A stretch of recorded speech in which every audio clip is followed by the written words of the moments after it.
है। इसी प्रकार के पेपर जो है सो आपको मिलेगा परीक्षा में, तो आप लोग अच्छे से देख लीजिए, उसके बाद जाके बना दीजिएगा, ठीक है।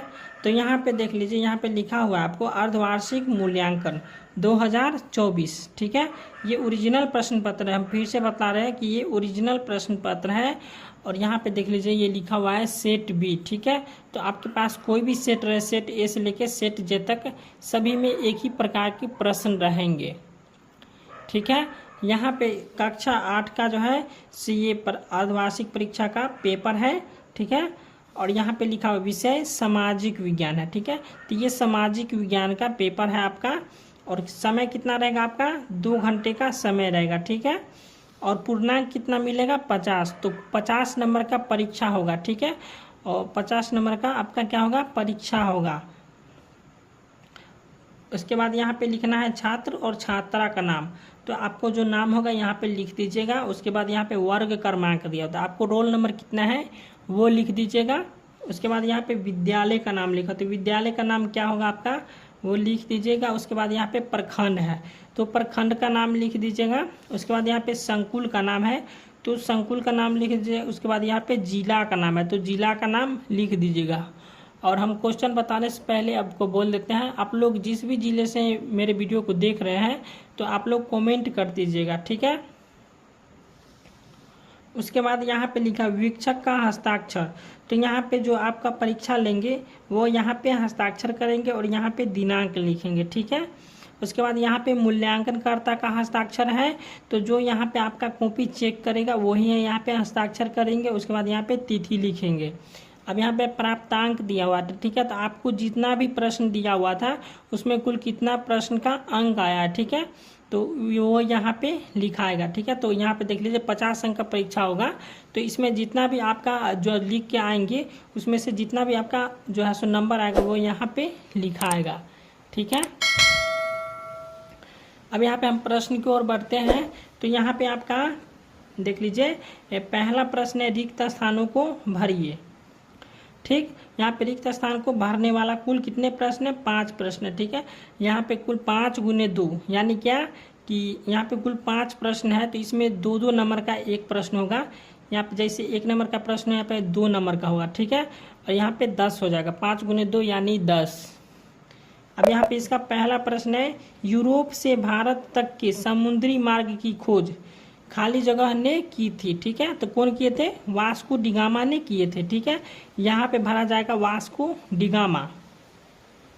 अब दूसरा यहाँ पे है पलासी के युद्ध में खाली जगह की हार हुई, तो किसकी हार हुई थी, तो नवाब सिराजुद्दौला की हार हुई थी, ठीक है। उसके बाद यहाँ पे तीसरा प्रश्न है खाली जगह को भारत का मैनचेस्टर कहा जाता है, तो किसको कहा जाता है, अहमदाबाद को जो है सो भारत का मैनचेस्टर कहा जाता है। उसके बाद चौथा प्रश्न है बोकारो लौह इस्पात केंद्र खाली जगह योजना में स्थापित की गई, तो इस खाली जगह में आ जाएगा 5वीं पंचवर्षीय, ठीक है। खाली जगह में आ जाएगा 5वीं पंचवर्षीय। अब 5वां प्रश्न है संविधान के तीसरे भाग में खाली जगह चर्चा है, तो यहाँ पर आ जाएगा मौलिक अधिकारों के, ठीक। अब यहाँ पे दूसरा प्रश्न है सही कथन पर सही और गलत पर गलत का निशान लगाइए, तो यहाँ पे भी कुल 5 प्रश्न है, ठीक है। इसमें भी एक प्रश्न का आपको जो है सो 2 नंबर दिया जाएगा, ठीक है। तो यहाँ पे पहला प्रश्न है संविधान सभा में प्रारूप समिति के अध्यक्ष पंडित जवाहरलाल नेहरू थे, नहीं थे, तो यहाँ पे आ जाएगा गलत का चिन्ह, ठीक है। अब यहाँ पे दूसरा प्रश्न है मुक्त व्यापार की नीति ने कंपनी का एकाधिकार समाप्त कर दिया, तो यहाँ पे हो जाएगा सही, ठीक है। अब यहाँ पे तीसरा प्रश्न है अस्थायी बंदोबस्त 10 वर्षों तक के लिए था, तो यहाँ पे हो जाएगा सही। अब चौथा प्रश्न है ग्रेफाइट का उपयोग पेंसिल बनाने में होता है, तो यहाँ पे भी आ जाएगा सही। उसके बाद 5वां प्रश्न है बेंगलुरु को सिलिकॉन सिटी भी कहा जाता है, तो बेंगलुरु का उपनाम हो जाएगा सिलिकॉन सिटी, ठीक है। तो यहाँ पे हो जाएगा इसका भी सही हो जाएगा। अब तीसरा प्रश्न है सही सही मिलान कीजिए, ठीक है। तो इसमें आपको जो भी आंसर कंफर्म है यहाँ पे हम बता देंगे। तो यहाँ पे पहला है दुर्गापुर, ठीक है। तो दुर्गापुर का हो जाएगा नागालैंड में, ठीक है। एक का हो जाएगा गो। अब दूसरा है यहाँ पे विशाखापत्तनम, तो विशाखापत्तनम का हो जाएगा 2 का हो जाएगा घ, आंध्र प्रदेश। उसके बाद यहाँ पे तीसरा है नील दर्पण, तो नील दर्पण का हो जाएगा अंग, पश्चिम बंगाल। उसके बाद चौथा है यहाँ पे जादोनांग, तो जादोनांग का हो जाएगा दीनबंधु मित्र। उसके बाद यहाँ पे पांचवा है संपूर्ण क्रांति, तो संपूर्ण क्रांति का हो जाएगा जयप्रकाश नारायण, ठीक है।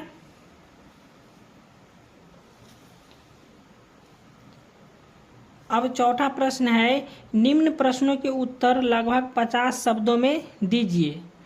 तो यहाँ पे इसका जो है 2 गुने 5, तो यहाँ पे 2 प्रश्न दिया है, 4 का 1 और 1 उस साइड में दिया हुआ है दूसरा, ठीक है। तो यहाँ पे कुल 2 प्रश्न है, 5-5 नंबर का प्रश्न है, ठीक है। तो यहाँ पे पहला प्रश्न है अयस्क किसे कहते हैं। इसके बाद अथवा में दिया हुआ है जल प्रदूषण के क्या क्या कारण। तो यहाँ पे इस दोनों प्रश्न में से आपको किसी एक प्रश्न को बनाना है। तो यहाँ पे हम एक प्रश्न को बना दिए अयस्क किसे कहते हैं, ठीक है। तो यहाँ पे हम अयस्क का बना देते हैं, यहाँ पे लिखेंगे वे खनिज अयस्क कहलाते हैं जिनसे शुद्ध धातु का निष्कर्षण अधिक मात्रा, ठीक है, अधिक मात्रा। उसके बाद हो जाएगा सुविधा पूर्वक एवं कम खर्च पर किया जा सके उसे अयस्क कहते हैं, ठीक है। तो ये हो गया आपका अयस्क का, ठीक है। अब हम बोले थे कि यहाँ पे दूसरा प्रश्न होगा, देख लीजिए 4 का दूसरा प्रश्न है महलवारी व्यवस्था क्या है। ये भी 5 नंबर का प्रश्न है।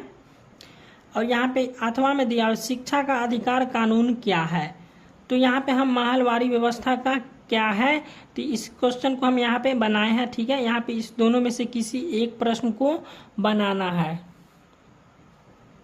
तो यहाँ पे हम इसका बना लिए महलवारी व्यवस्था क्या है। चलिए इसको हम पढ़ लेते हैं।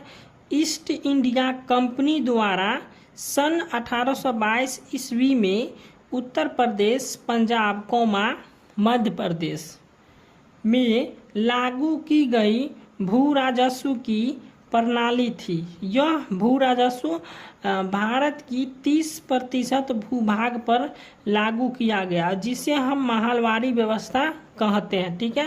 तो ये हो गया। अब ये 5वां प्रश्न है, दिए गए प्रश्नों का उत्तर लगभग 100 शब्दों में दीजिए। तो ये दीर्घोत्तरीय प्रश्न है, ठीक है। यहाँ पे ये 10 नंबर का प्रश्न है आपका। और यहाँ पे पहला प्रश्न है बिहार में कृषि की मुख्य विशेषता क्या क्या है।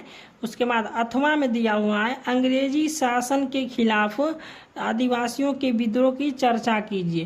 तो यहाँ पे इस दोनों प्रश्न में से किसी एक प्रश्न का उत्तर देना है।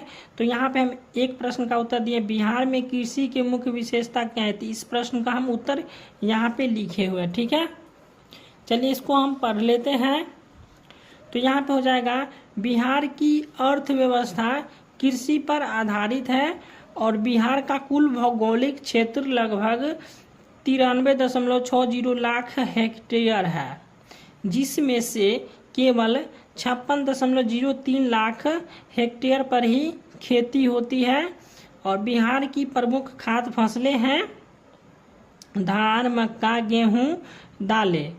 बिहार में कुल सिंचाई की क्षमता कितना है 28.63 लाख हेक्टेयर है, ठीक है। उसके बाद हो जाएगा बिहार में आलू, प्याज, बैगन और फूल गोभी जैसे सब्जियां उगाई जाती है। उसके बाद लिखे हैं बिहार में लीची, आम, केले और अमरूद जैसे फल उगाए जाते हैं।